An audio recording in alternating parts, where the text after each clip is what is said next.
They tried to scare him off, tried to silence him, even tried to put him in jail. But he's still here. And now, he is the 47th President of the United States. The most powerful man on the planet. Louder, bolder, unshaken. Some saw him as a political outcast. They believed that Trump would gradually disappear from the public eye during Biden's 4 years in office. However, their wish was unfulfilled. From the ashes of censorship and legal warfare, great Donald Trump rises again. Why? Because things changed in America. The working class is angry. The borders were broken. The economy is out of control. The world is burning. And most importantly, America is losing its true values and culture. As chaos swept the nation, Trump's voice rose like thunder. We're now in a Marxism state of mind, a communism state of mind, which is far worse. We're a nation in decline. Our enemies are desperate to stop us because they know that we are the only ones who can stop them. Then, on July 13th, 2024, Trump was nearly assassinated during a rally. A bullet grazed his head. Moments later, he stood tall and raised his fist in defiance. To millions of Americans, at that moment, Trump dodging the bullet wasn't just survival. It was a sign, a prophecy fulfilled. Trump is God's instrument against the darkness. He's going to correct all mistakes. He's going to make America great again. Was the worst and most incompetent in the history of our country, but we are moving quickly to fix every single disaster Joe Biden created. Trump is right. During Biden's presidency, America went through crisis after crisis. At home, the American economy steadily declined. Inflation worsened. Prices went up, wages stayed flat, and Americans watched their wallets become empty.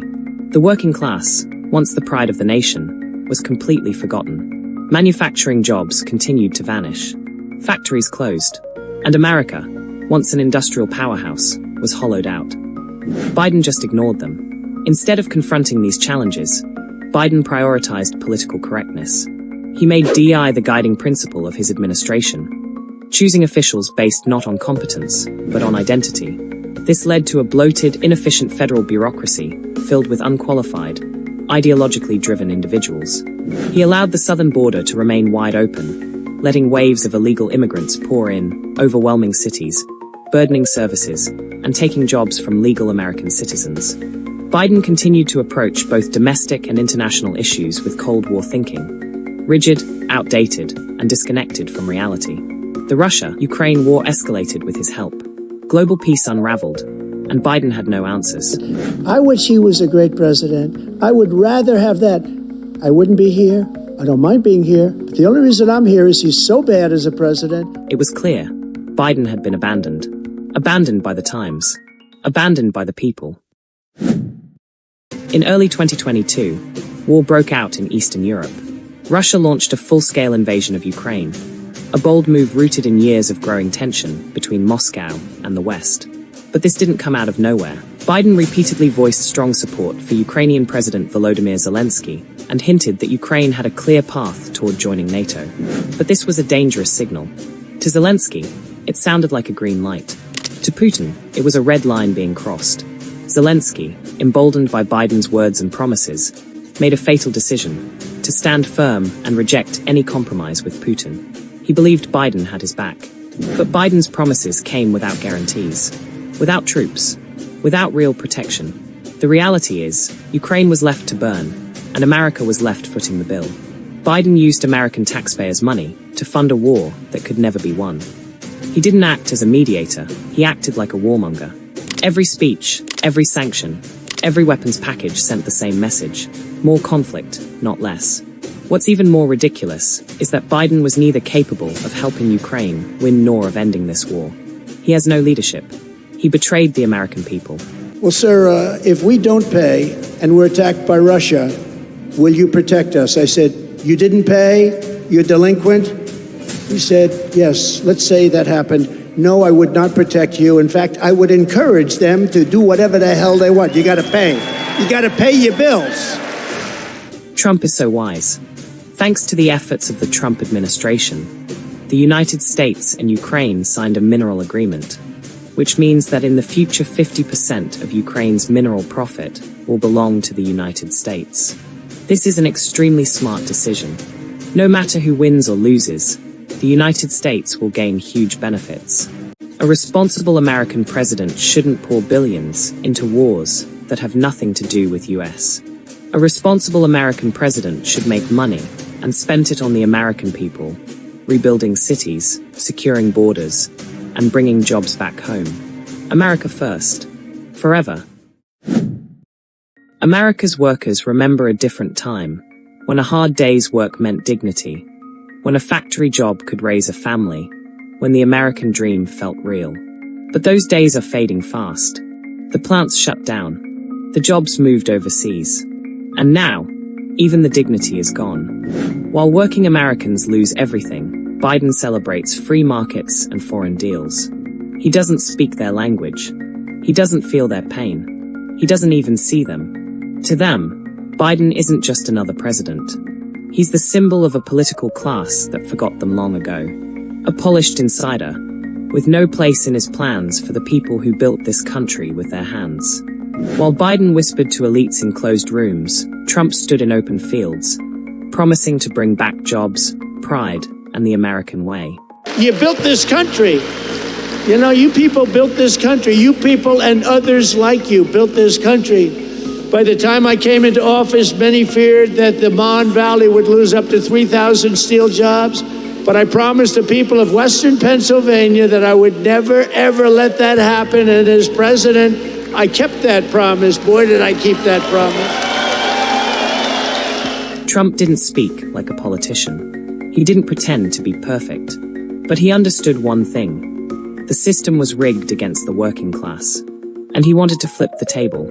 On April 2nd, Trump took a stand. With a stroke of policy, he ignited the tariff war, sending a clear message to global corporations: bring jobs back to America. He forced boardrooms to pay attention to the people on the ground. He renegotiated trade deals. He made America first more than just a slogan, it became policy. However, it's not easy. The global economy is against Trump. The radical media mocks him. Democrats hate him. Trump don't give up. Trump is not backing down. It's his mission. Fighting firmly for the forgotten American workers. He is so brave. Donald Trump stands a million times stronger than Joe Biden. Every year, billions of taxpayer dollars are used to support illegal immigrants, housing, healthcare, legal aid. The Democrats gave them all they want, while not carrying millions of American citizens struggle to make ends meet. Since the Democrats are so concerned about human rights, why don't they give their own property to illegal immigrants? The Democrats use taxpayers' money to do their thing. They are sinister villains who only care about the results of the votes. The Democrats' sick absorption of illegal immigrants has made the social security problem in the United States more and more serious. To many Americans, their jobs, their schools, their communities all feel the impact. If this continues, the United States will be doomed. Starting on day one, I deployed the U.S. military to defend our country from the invasion of our border. I shut down all migrant flights. Trump did it. On his very first day in office, he declared a national emergency at the southern border and deployed over 1,500 troops to secure it. He suspended the U.S. refugee resettlement program, canceling entries for thousands who had been cleared to enter. Then, on April 11th, Trump signed a new executive order, granting the U.S. military expanded authority to seize land and take control of key zones along the U.S.-Mexico border. It was swift. It was bold.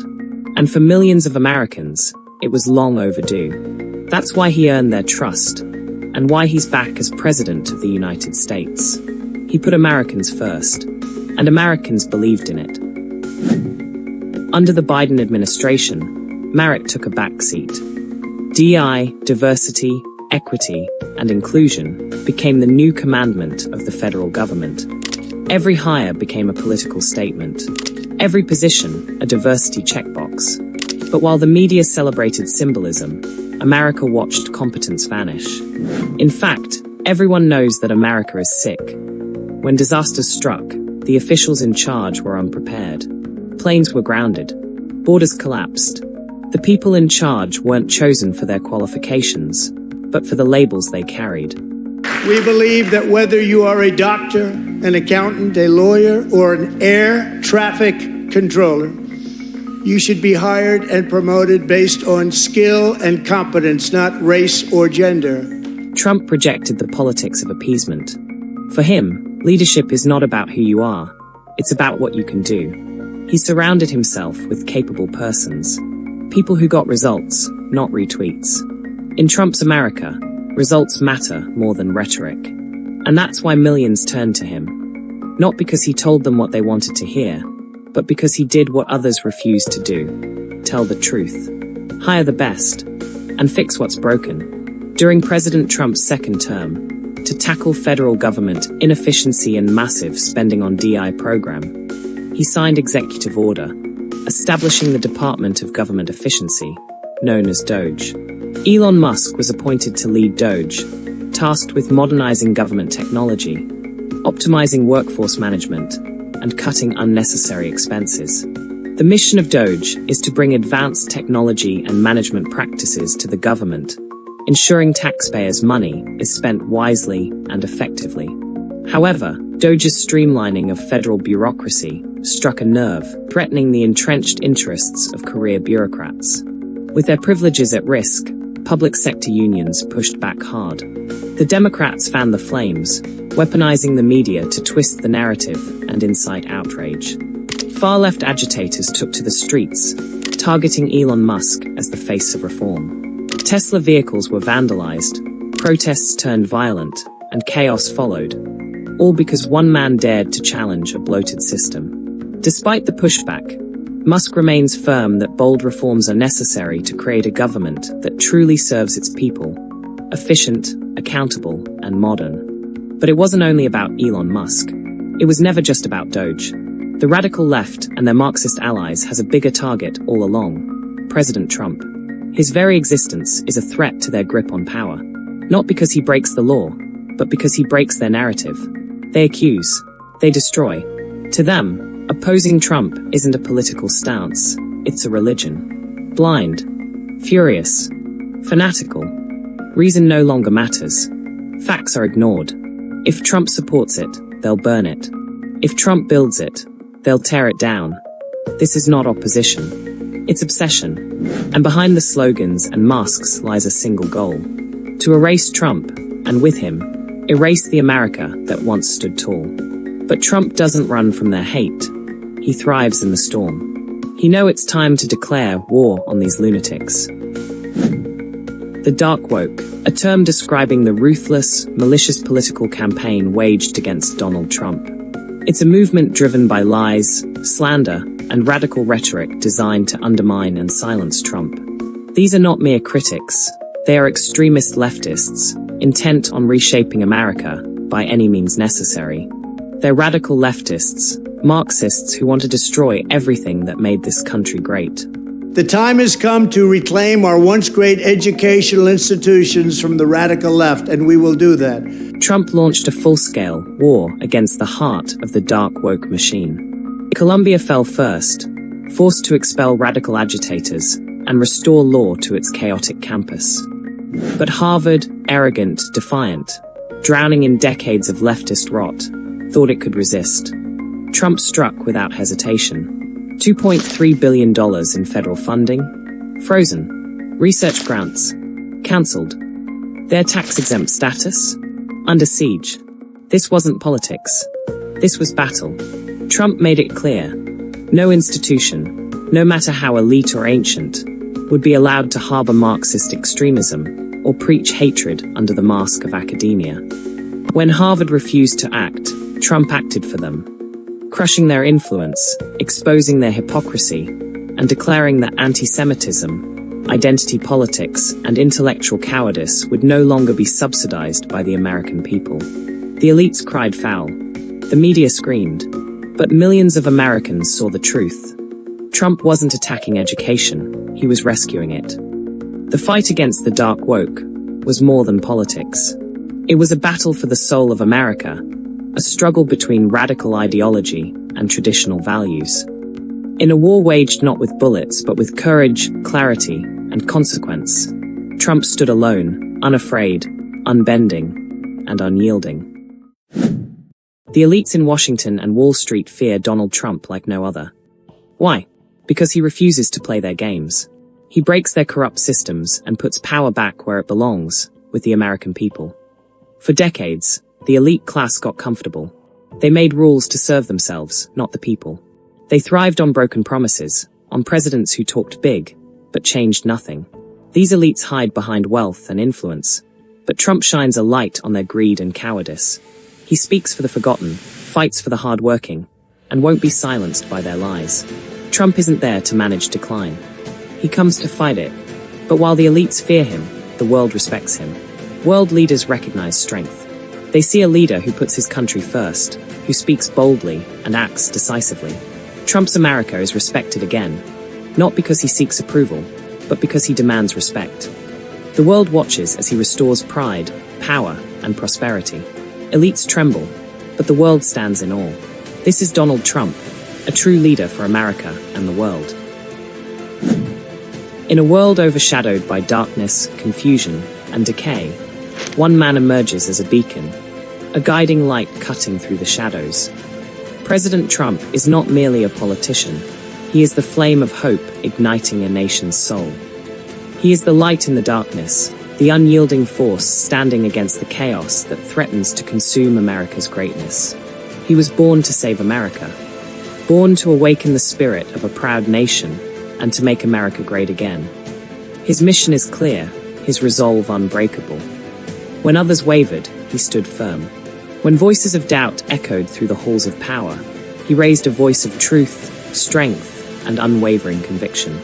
The elites tremble before him, for he exposes their greed, their cowardice, and their lies. They fear his courage, his boldness, his refusal to bow to the corrupt system that has long held the American people hostage. They fear because Trump dares to put America first, not the interests of globalists, not the agendas of shadowy powers, but the needs and dreams of the American people. The world watches and respects him, even as the elites try to silence his message. He stands tall as a symbol of strength and renewal. A man who speaks plainly, acts decisively, and fights relentlessly for the forgotten, the hardworking, the true backbone of this great nation. He was born for this moment, born to restore the shining city on a hill, born to rebuild our economy, secure our borders, and bring back the dignity and pride of the American worker, born to fight the dark forces that threaten our freedoms and values. He is the chosen one. What do you think? Subscribe for more, and I'll see you soon.